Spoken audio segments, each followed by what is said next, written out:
In this video, we'll put our knowledge about HTML and Servlet to work and develop a reasonably complex example, the GuestBook. GuestBook used to be pretty popular in the 90s. At that time, having a website was pretty rare, and people like to have a guestbook on their website so their visitors can leave some messages. These days, instead of guestbook, we have Facebook, and you probably don't want strangers to leave comments on your webpage anymore. But guestbook remains my favorite example for web development, as it includes all the common operations in a typical web application, like add, edit, delete, display, and so on. It's not too much exaggeration to say if you know how to program GuestBook, you know how to program most of the web applications out there. So anyway, let's be a bit more specific about the requirements. Our GuestBook application will have 3 pages. The main page will show the current comments, both the messages and the names of the person who left the message. If a user clicks on Add Comment, it will take the user to another page where they can leave their name and comment. We can also edit or delete a comment. If we edit a comment, like the second comment here, the form should be pre-filled with the current data. So when we look at an application like the GuestBook, the first question, and also the most important question, is where do we start? Here's a big secret. The vast majority of web applications can be broken down into data and operations performed on the data. For example, for a GuestBook, the data are these entries, and the operations are to display the entries, to add an entry, to delete an entry, to edit an entry, and so on. If you look at some other web applications, for example, an online store, then the data are products, customers, and orders, and the operations are display the products, register a customer, place an order, and so on. So when it comes to web application development, the first thing you do is to identify the data, create some data structure to hold the data, and then you implement the operations one at a time. For our GuestBook example, the data are the GuestBook entries. Each entry has a name and a message, so we'll create a class for that. We'll also need to manage a number of entries, so we'll use a list. There are 4 operations: display, add, edit, and delete. We'll implement each operation and using one servlet for each operation. So let's get started. The first thing I'll do is I'll create a dynamic web project, of course, and I'll call it GuestBook Servlet. We'll go back to the same example in the future with MVC, with database access, and so on. So each time we'll use a different project name. And the target runtime and everything else is fine, and we'll generate web.xml.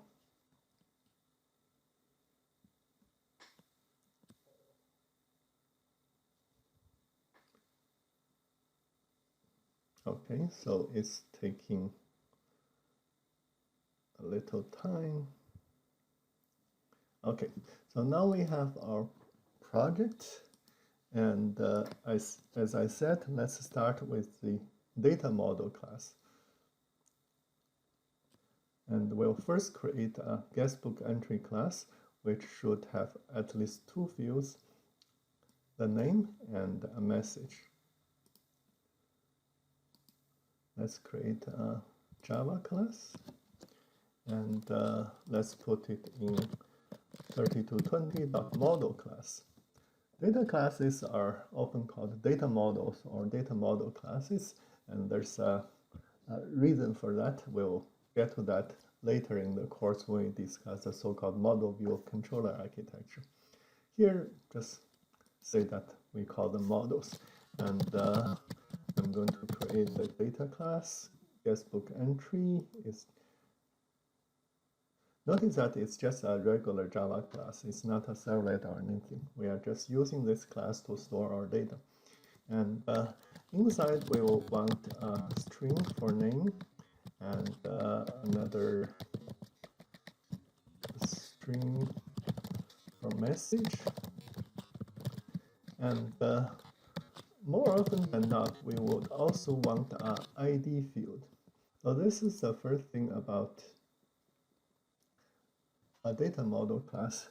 Oftentimes, we want to have a unique and immutable identifier. Immutable meaning it cannot be changed.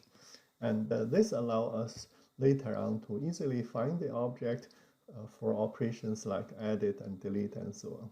So most of the time, you can use an integer as the identifier. And then we can generate the getters and setters. I'll let Eclipse to do that. We go to source and generate getters and setters. We'll select all and generate. So now we have all the getters and setters.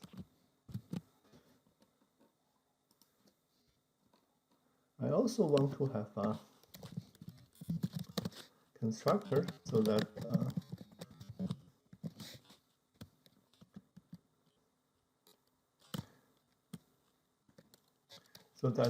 when we have a name and when we have a message, we can construct a guestbook entry object. So this will look something like this.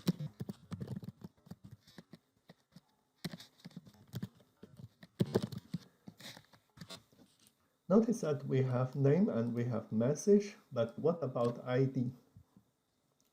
Again, we want ID to be unique and to be something that doesn't change.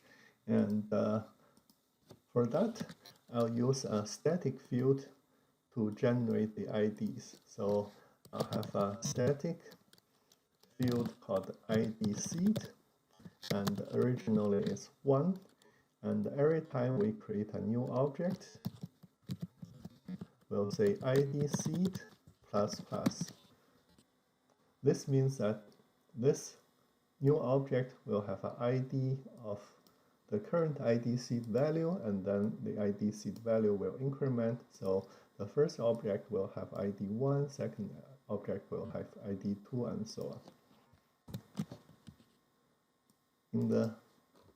Later in the course, we'll let database to generate the unique IDs, but for now, we'll do it ourselves using a static field. So now I have my data class, and Java already provides a list data structure so we can store our guestbook entry objects. So now we are done with the data part, and let's move on to the first operation, display. So later in the course, we are going to store data in a database, but for now, I want to store my guestbook entry object in application scope so that all my operations or all my servlets can access them. And also, I want to pre-create some data so that we can implement and test the display operation without having to implement the add operation. And this one, of course, will generate the HTML to display the data on a page that looks like this. So let's get to it, and this time we are going to create a servlet, and this one I'm going to put it under 3220 servlet, and I'm going to call it GuestBook. So because I want to initialize some data in application scope, I'm going to overwrite init as well. Again, let's get rid of the comments.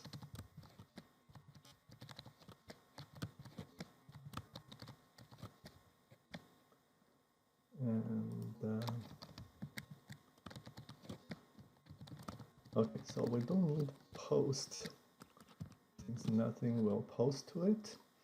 And remember, the first thing in init, we want to call the super class init, and then we want to create some data for testing. So I'll say, let's create some entries, and I'll put it in the array list.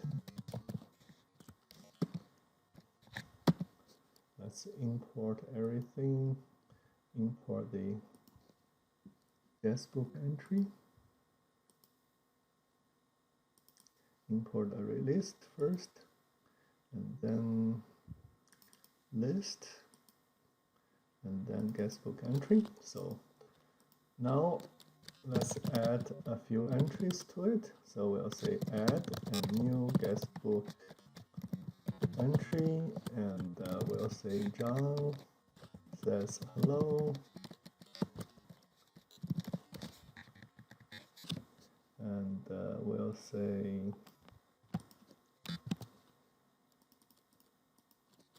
Jane says nice site.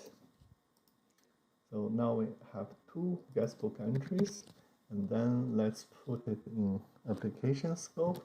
So we'll do get servlet context set attribute, and we'll call the attribute entries.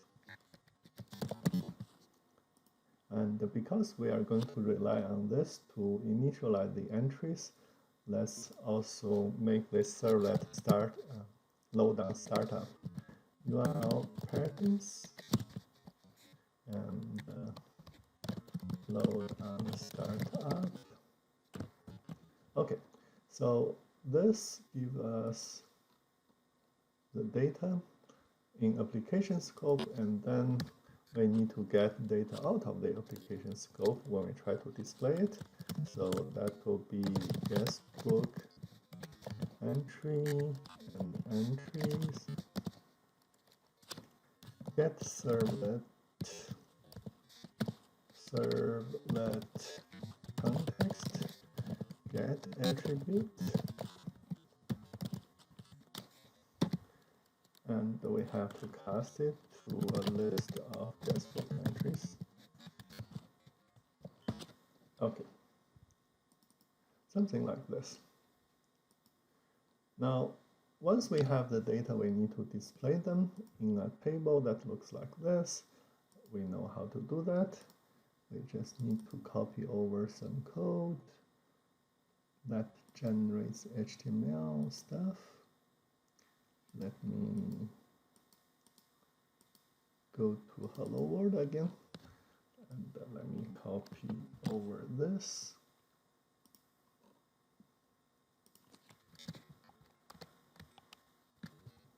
Okay, so I'll call it GuestBook, and this one will say GuestBook, and we'll have a table with 3 columns. The first column is name, second column is message, third column is for operations. Okay, so let's do that. We'll do a table, and make sure it looks like a table, so I'll put a border on it. Notice that in HTML, you can use single quotes or double quotes, and here I'm going to use single quotes. That saves me the trouble of escaping double quotes inside Java's double-quoted strings. So we'll have a table, and then we can do a loop, and for each message we'll output something. So we'll say for GuestBook entries,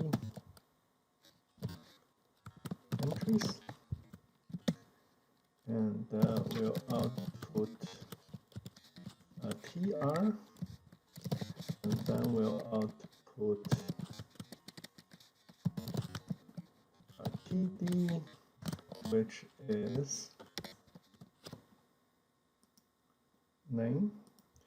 So we'll say entry get name says, and we'll close the TD. So this is the first TD,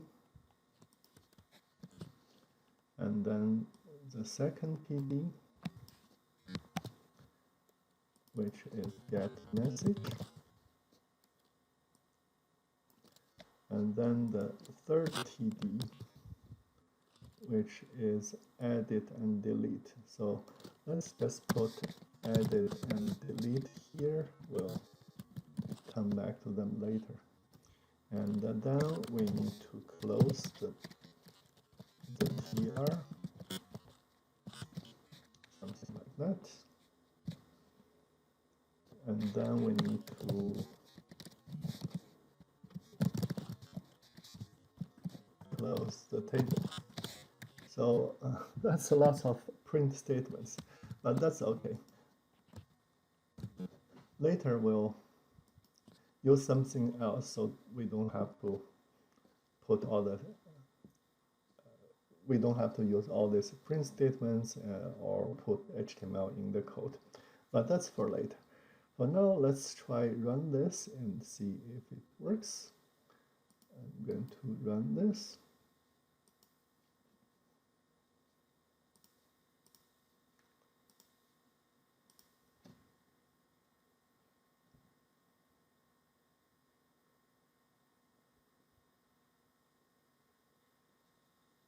Okay, so we have John says hello, and Jane says nice site, and we have edit and we have delete. Okay, so now we have completed our first operation. It initializes some data and it generates a table. So nice and simple. Let's move on to the second operation. So this operation here, oops.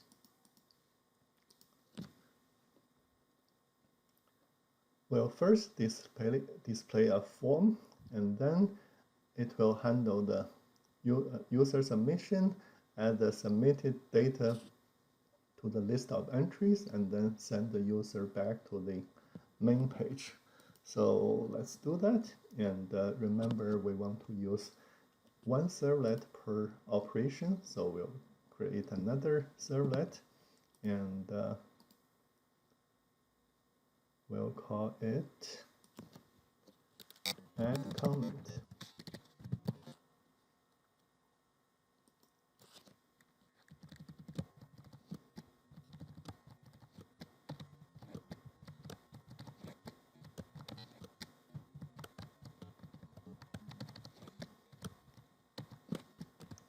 Okay, so add comment is a fairly standard so-called form processing operation.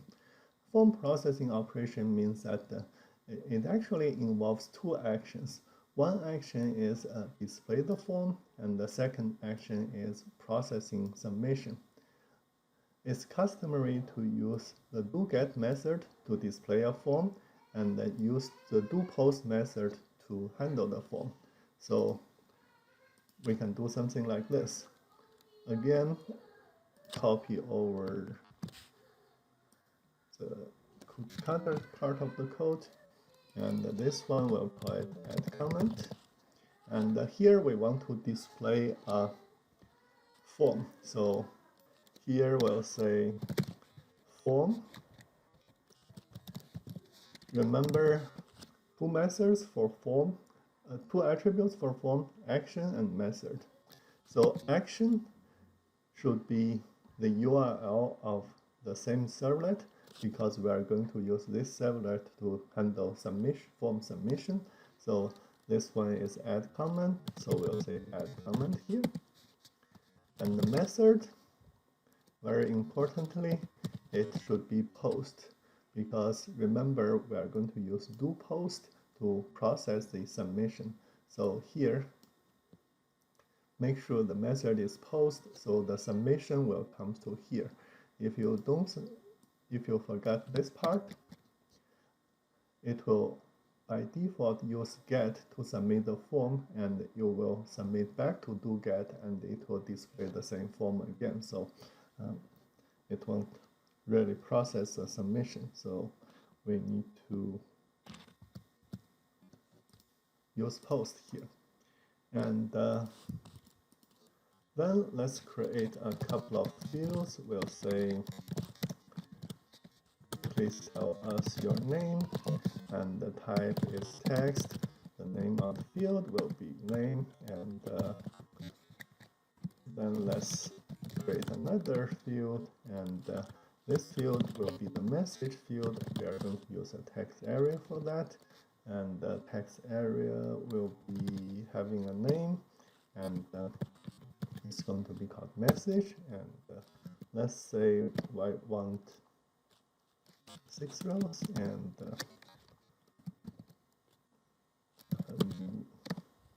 40 columns, something like that. And then we need a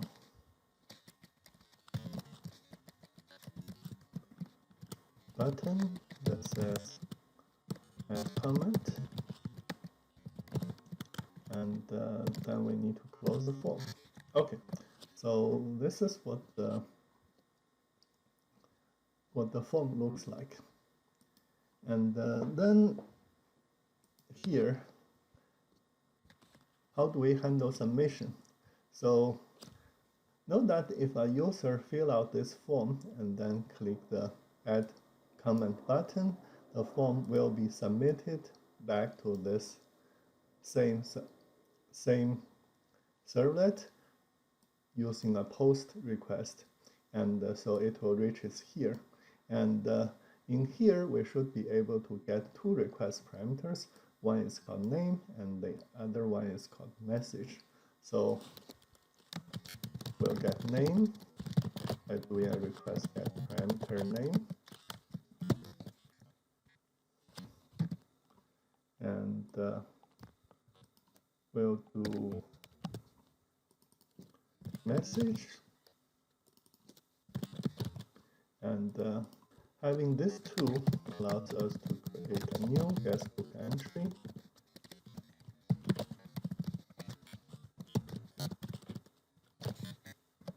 And once we have that, we can save it to the application scope entry list, which we'll do. We can get it by doing get servlet get attribute, and then we do entries.add. This will add a new entry. Now the one last step we want to do is send the user back to the main page, and to do that we use response send redirect. We'll say response send redirect, and the URL of this is GuestBook, so we redirect the user back to GuestBook. So notice that this one is quite different from the servlet methods we implement before. Before, whenever we get a request, we process it, we will produce an HTML page for it. However, here, we are not really producing an HTML page. Instead, we are sending the user to a different page. And this not only is more convenient, it's actually a pretty important thing to do. This one is in fact known as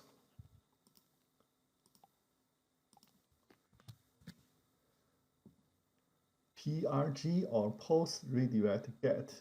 So what this one does is, after a user send a post request, we process it and we redirect the browser, which will immediately send a new GET request. And this is important. This is an important technique to avoid the user to resubmit the same request when a user tries to refresh a page. So you can check out the details later But remember that after processing a post request, oftentimes you want to do a redirect instead of generating a page in that method. So this is our new servlet or new page, if you want to call it, and we want to add a link to it so that the user don't have to type in the link directly. So what we do is we can put a link on the main page. So we'll go back here and we'll put a link here that says href add comment.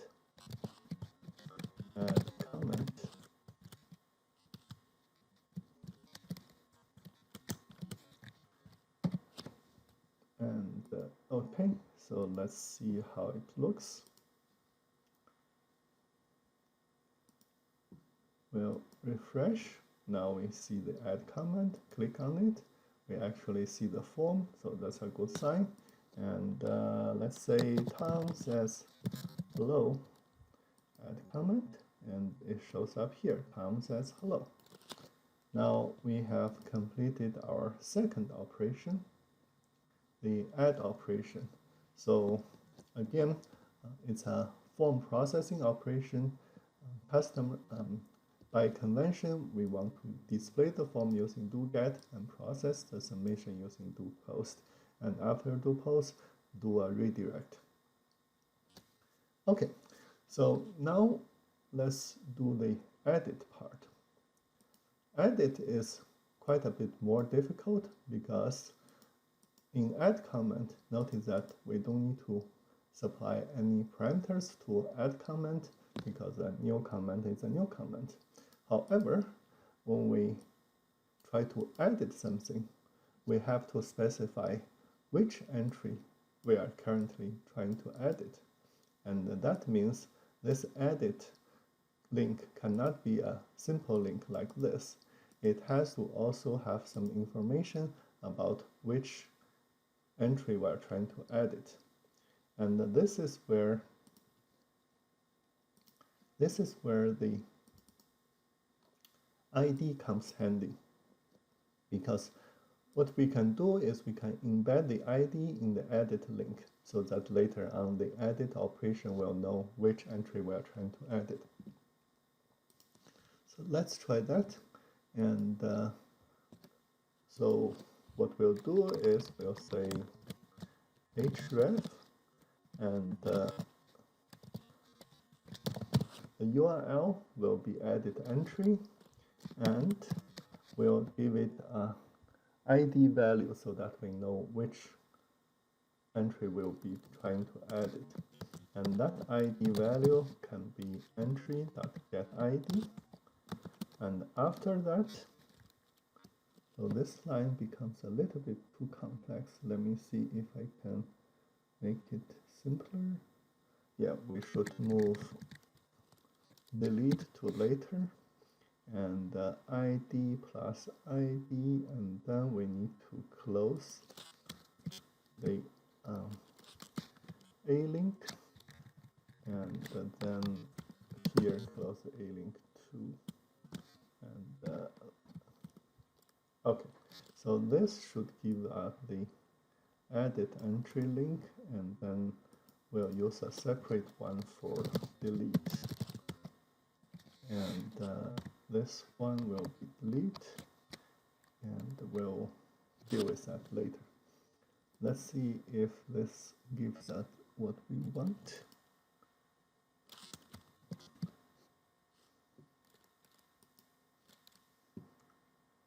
So go back here and refresh.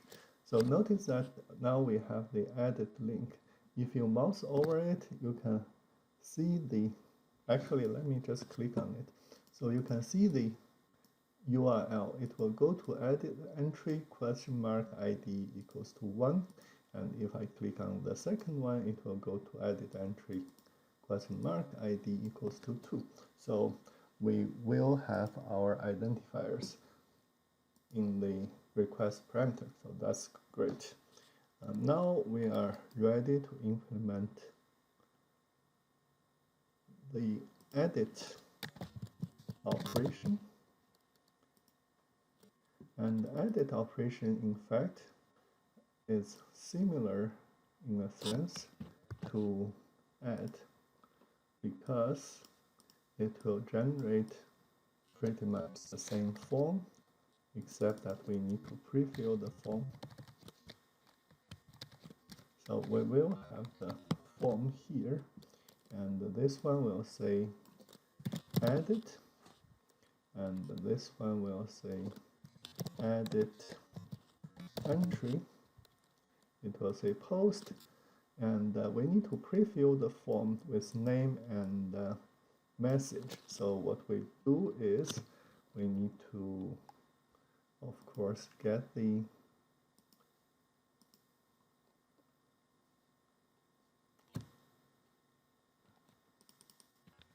list. So we'll do, where do we do that? We'll get the list, and then we'll get the ID from the request parameter. We'll say ID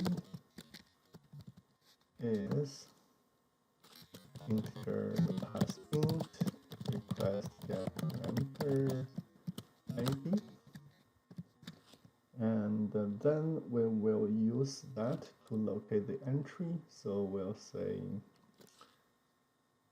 what do we say? We'll say entry is GuestBook entry is entries 0, and we'll say for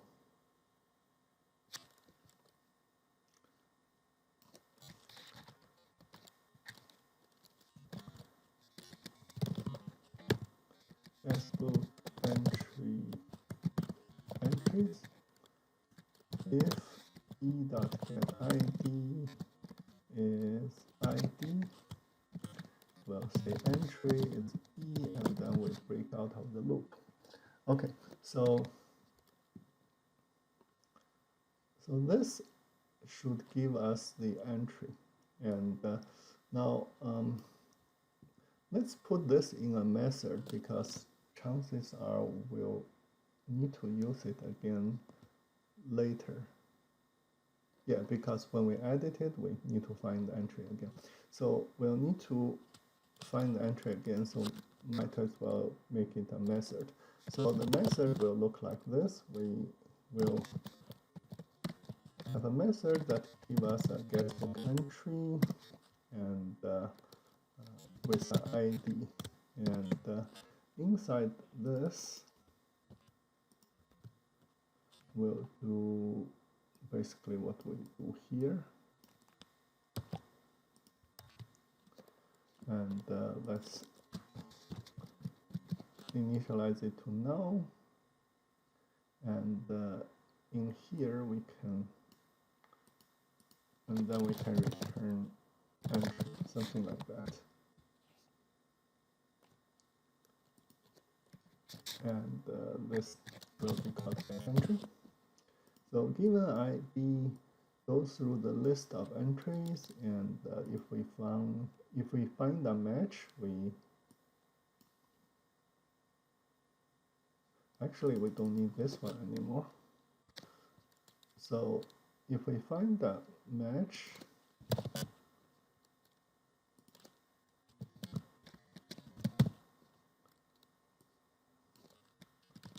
so we can do if entry.getID is ID, we simply return entry, and that's the end of it.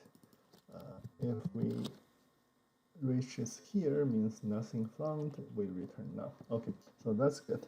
And this way, we can simply say GuestBook entry is get entry, and then integer pass int ID and all that. So now we have the entry that we want to edit, and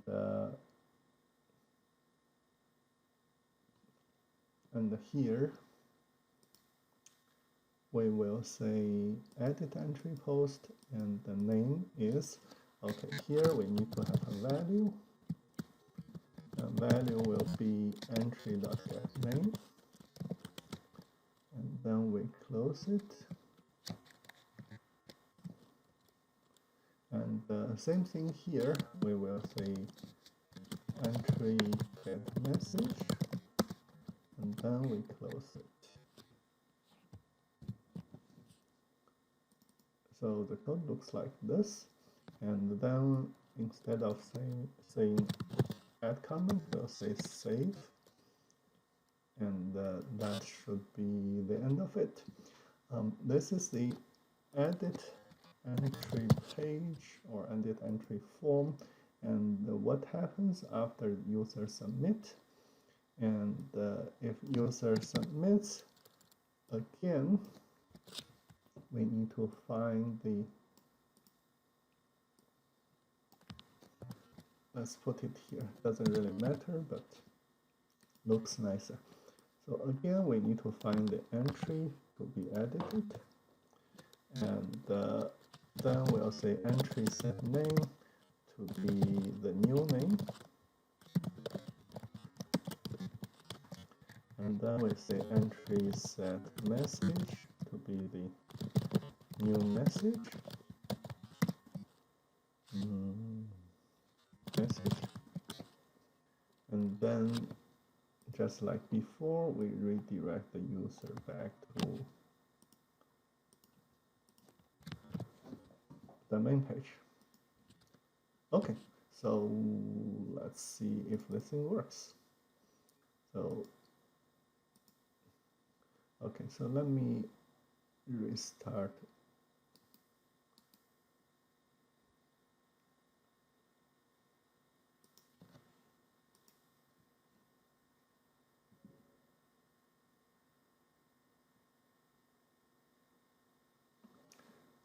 If I click on edit entry, so we do see the form, and the form is pre-filled, which is nice. It says Jane, nice site. And let's say we change Jane to Tom, and we say nice site, I like it, and then save. So now we have an exception, and if you look at the exception, it says at line 50, and line 50 is this line. And if you look closer, it says number format exception now parse int. What that one tells us is this is a null, so parse int will fail. Now, why is this null? Because of course we don't have a parameter ID. Now you may be wondering, we have a parameter ID here.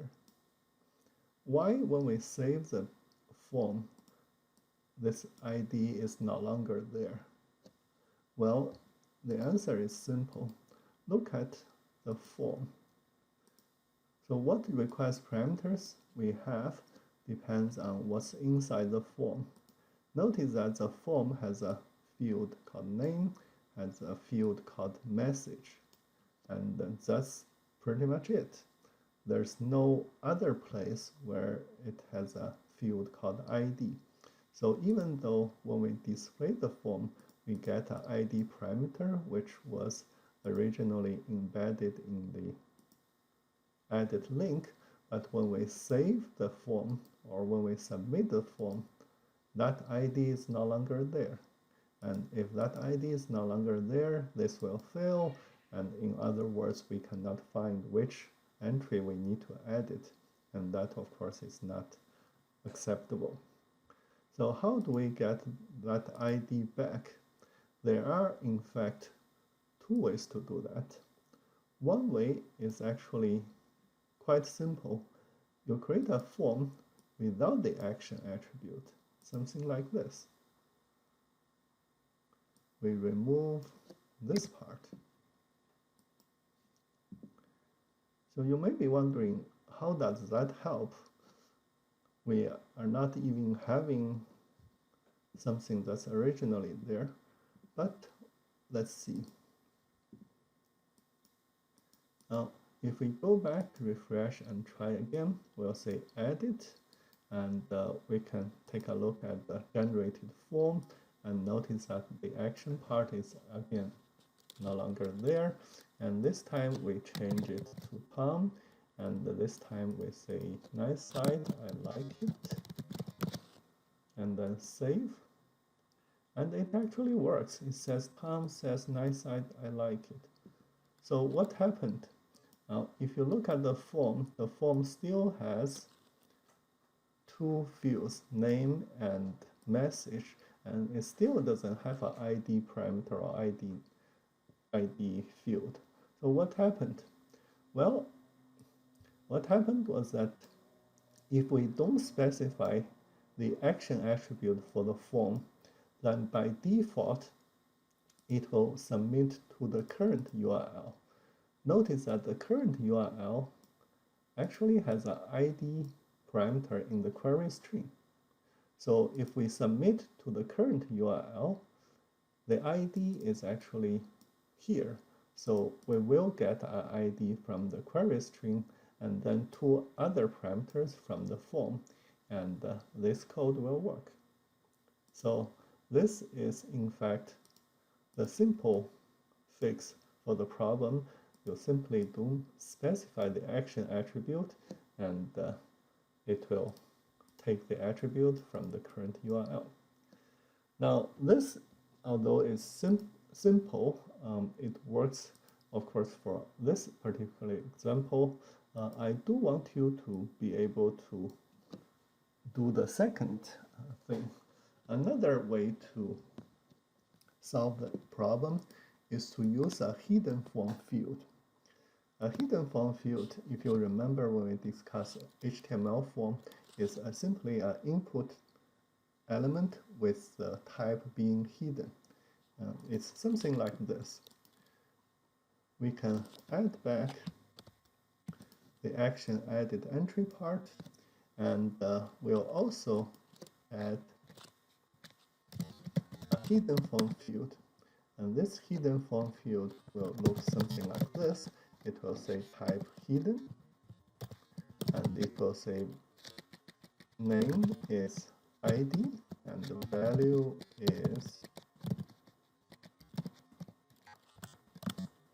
whatever ID we get from here. Well, actually, let's do it this way so that we don't have to get parameter again. And this one will be something like this.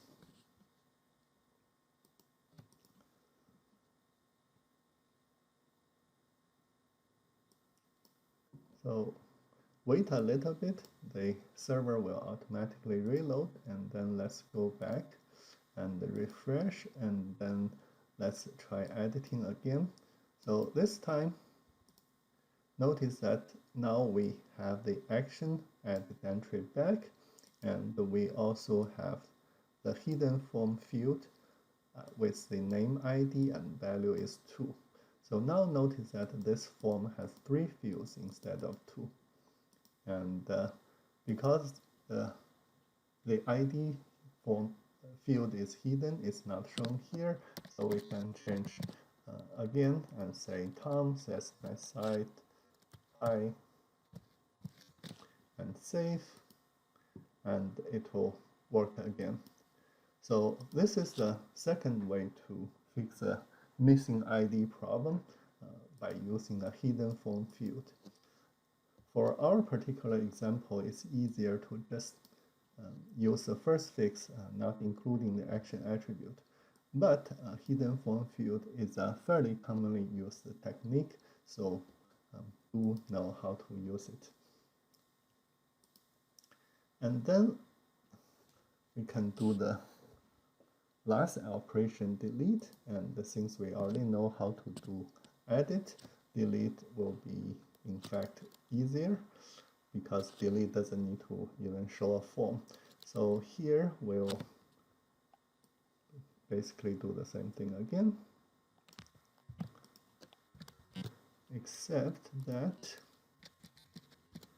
it's going to be called delete entry with entry ID, and then this one will be called delete, and then we can close the TD here. Let's see if it looks reasonable. I think I have a, no, I don't. Okay. So let's refresh, and now it has the delete. If I click on it, it will say delete entry ID is 1, and then if I click on this, it will say delete entry ID is 2. So that's great. We have the request parameters, and then let's do delete entry, and this one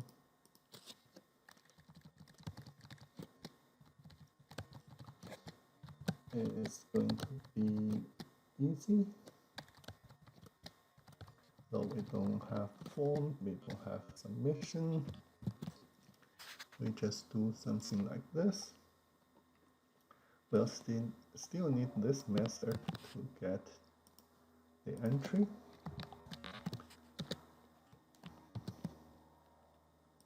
And we'll still need this.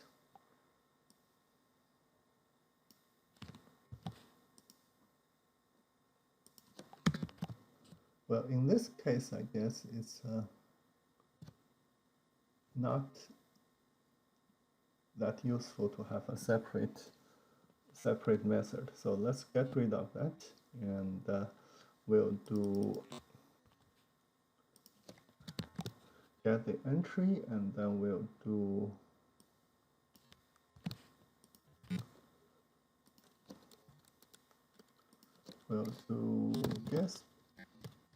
GuestBook entry is null,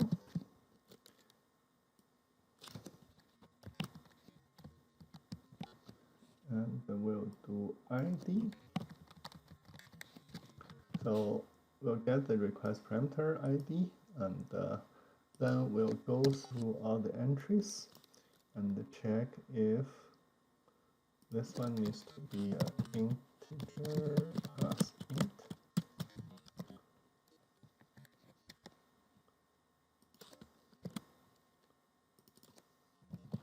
And then we'll check what we do.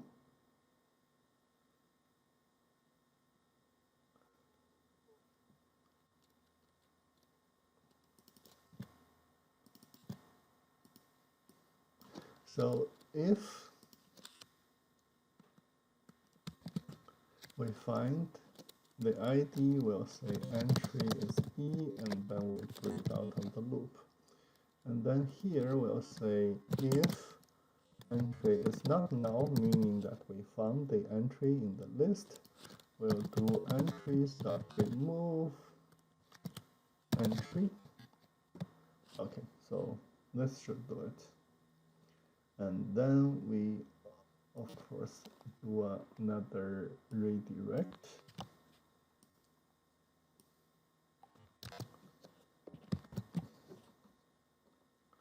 Something like that. And we don't need this method.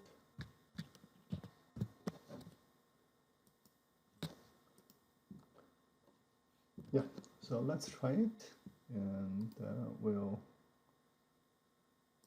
run again.